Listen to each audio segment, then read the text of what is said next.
किसी मुल्क में एक बादशाह रहता था जो अदल व इंसाफ में बहुत मशहूर था। लोग उसके इंसाफ की मिसालें देते थे, लेकिन बादशाह एक बड़ी परेशानी में मुब्तला था। वो इतना मोटा हो चुका था कि खाने पीने, चलने फिरने और यहाँ तक कि उठने बैठने में भी आजिज हो गया था।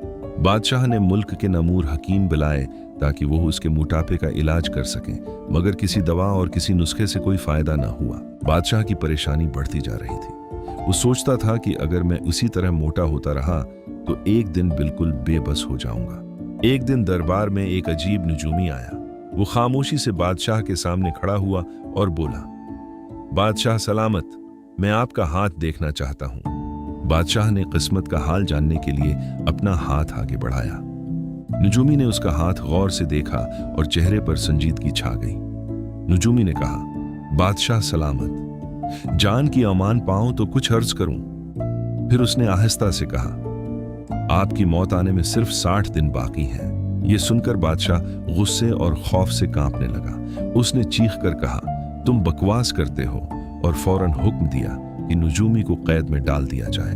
नजूमी तो कैद में चला गया, मगर उसकी बात बादशाह के दिल में बैठ गई।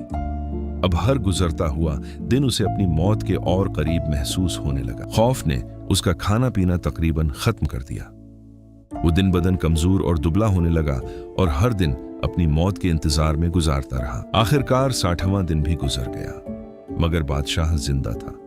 वो हैरान भी था और खुश भी कि उसकी जिंदगी अभी बाकी थी। बादशाह ने नजूमी को बुलाया और कहा, अब बताओ, तुम्हें क्या सजा दूं? तुमने मेरी मौत की झूठी खबर क्यों दी?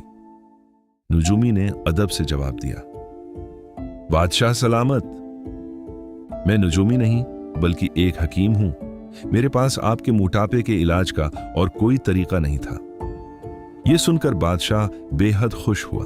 वो समझ गया कि जो काम बड़े बड़े हकीम न कर सके, वो इस दाना हकीम की अक्ल ने कर दिखाया।